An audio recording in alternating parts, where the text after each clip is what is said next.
Die 15de Mei 2026 in gesprek oor 'n baie belangrike kwessie, die back and closure in gesprek met Roy Jankelson. Hy is die woordvoerder van die DA vir landbou in die Vrystaat. Middag Roy.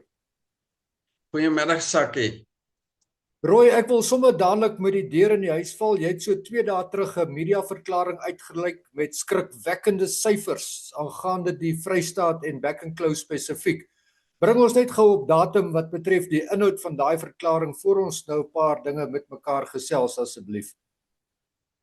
Sakkie, die nuutste syfers van die Departement Landbou Nasionaal wat hulle gereeld vir ons deurstuur is kommerwekkend. Dit dui aan dat in die laaste 2 weke, dit is nou van 24 April tot 8 Mei, 107 nuwe insidente van back and closure in die Vrystaat is, en dit beteken dat daar nou 559 insidente is in die Vrystaat, en dis tot meer as KwaZulu-Natal, wat op 'n stadium die ergste geraakte provinsie in die land was. Hulle sit op hierdie stadium met 333.000 insidente. Dit beteken nie dis die hoeveelheid vee wat geraak word, dis basies net die insidente wat gerapporteer is, en ek is seker daar is ook baie insidente wat nie gerapporteer word, omdat mense bang is vir die stigma rondom dit. Roy, daai syfers is wat my betref skrikwekkend, en ek hoor wat jy byvoeg dat dit nie die totale impak van back and close in die Vrystaat werklik weerspieël nie. Maar kom ons gaan net 'n tree terug en sê dat die Vrystaat is van die begin af was dit amper 'n uitgesoekte provinsie met hierdie pandemie, en nou blyk dit word realiteit as ons verwys na meer as KwaZulu-Natal. Wat presies is aan die gang? Is daar 'n strategie? Is daar prosesse? Want dit is waar die angs en die vrees eintlik lê, dat daar niks aan gedoen word nie. Bring ons op hoogte asseblief. Sakkie, dit is waaroor ons ook bekommerd is. Die nasionale departement is verantwoordelik om die inentings aan die provinsies te verskaf. Maar grondwetlik is die provinsies alleen verantwoordelik vir veeartsenydienste. So hulle is verantwoordelik vir die toediening van hierdie inentings, en dit lyk asof daar in die Vrystaat probleme is rondom dit. Ons het baie klagtes gekry van boere aanvanklik wat in rooi sones is, wat nie inentings kry nie, en nou is die inentings daar, en dit blyk nog steeds dat dit nie toegedien word soos dit behoort nie. Kom ek gee jou net 'n voorbeeld.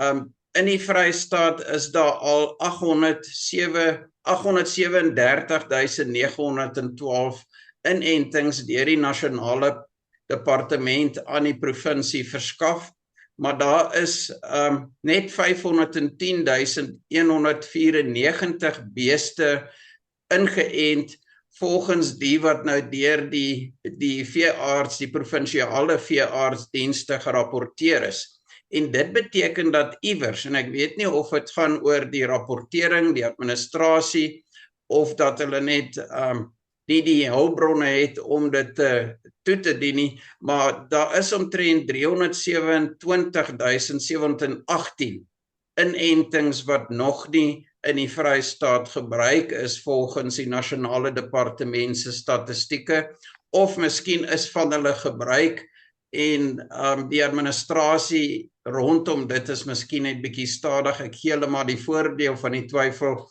maar dit kan onmoontlik oor die 300.000 wees wat administratief problematies is. So ons is bekommerd dat alhoewel die nasionale departement die inentings aan die Vrystaat verskaf, en dit is 'n staatsbeheerde pandemie hierdie, is die Vrystaat lyk my nie in staat om effektief hierdie inentings toe te dien nie. En dan is daar ander faktore wat vir ons problematies is, en dis die beheer van die vervoer van vee.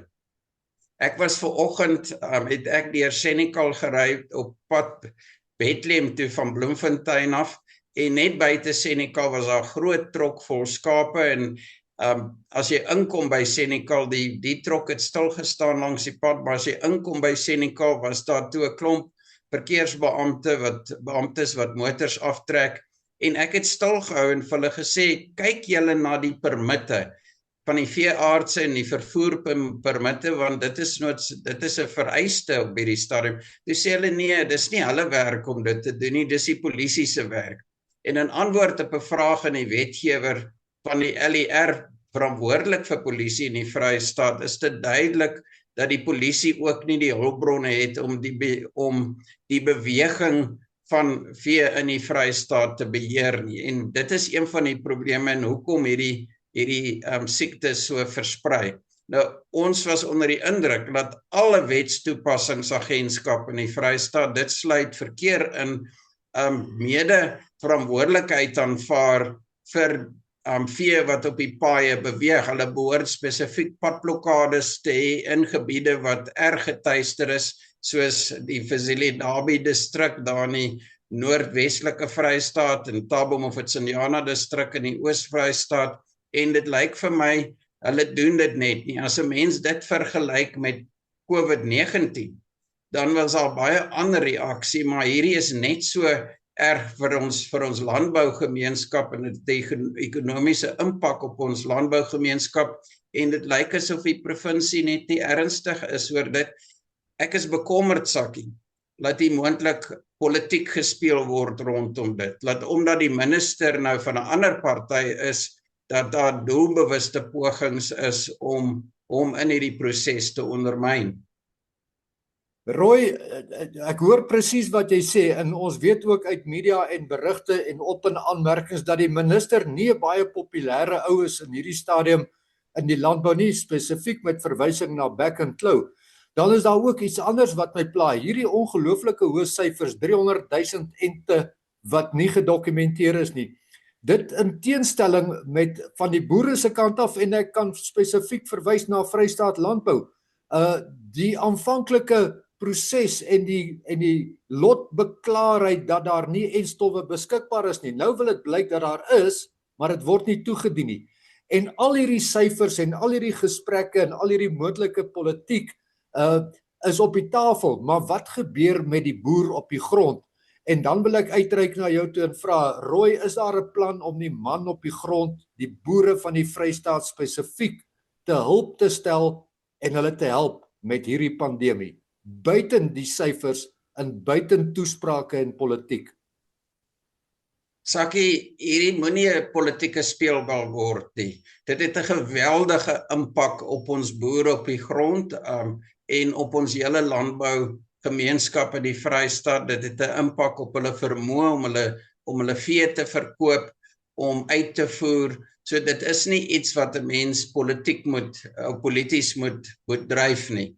En ek is baie bekommerd oor die Vrystaat spesifiek se vermoë om hierdie inentings wat hulle ontvang effektief toe te dien en rondom die administrasie wat daarmee gepaard gaan. Want dit is 'n staatsbeheerde siekte en daar is wetgewing wat dit ook beheer. En ek is baie bekommerd oor die boere en ons veg baie hard om seker te maak dat ons boere in die Vrystaat die nodige hulp kry wat nodig is. As ons kyk na die vigilante optrede van boere, ek is bewus daarvan dat daar boere is wat enstowwe bekom het toe dit 'n skaarste was. En ons sê vir mekaar in die dae wat voorlê en die weke wat voorlê gaan boere die enstof bekom en hulle gaan hulle diere ent om hulle self te beskerm. Sien jy wetlike aspekte wat daar ter sprake kan kom, Roy?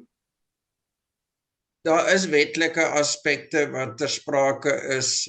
Sakkie, mens moet onthou dat daar's wêreldorganisasies wat op 'n stadium jou land moet verklaar as Back and Claw vry.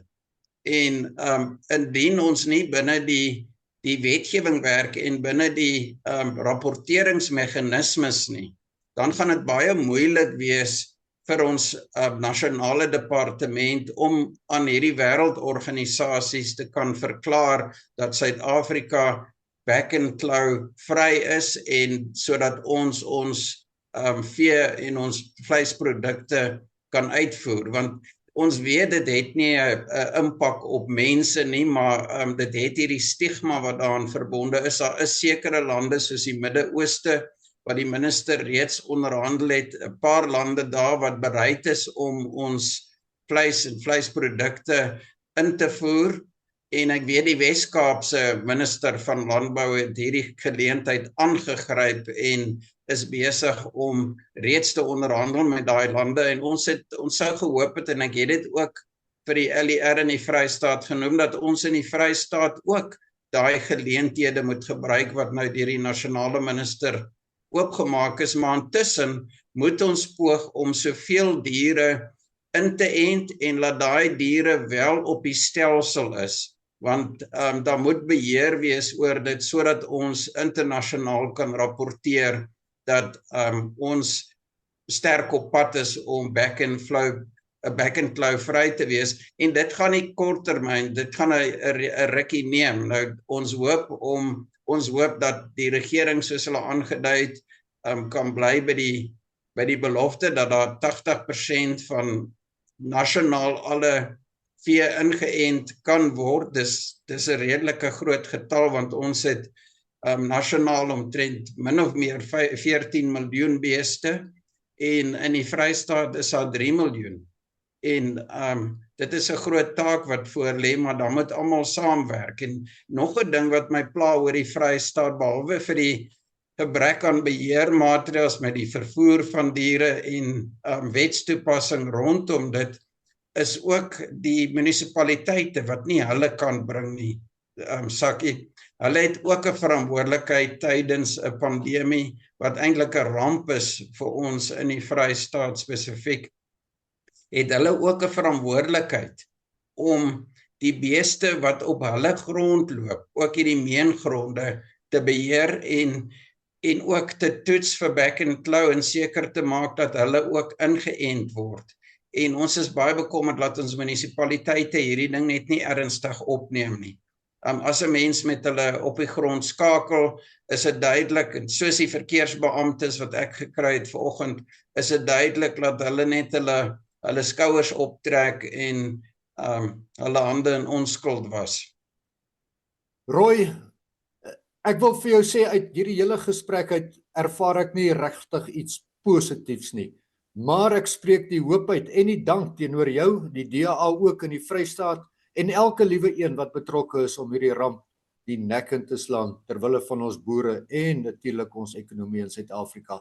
Baie dankie vir hierdie gesprek. Ek hoop ons kan vinnig weer oor die onderwerp met mekaar praat. Dankie, Roy. Sakkie, baie dankie vir die geleentheid en dat julle hierdie inligting vir ons deurkry op die grond, en ons moet net van alle kante af die nodige druk op die provinsiale regering hou en nasionaal om seker te maak dat ons hierdie ernstige pandemie wat ons boere en ons ekonomie in die Vrystaat so erg kan raak, dat ons dit hok kan slaan en dit onder beheer kry. Dankie, Roy. Dankie, Isak.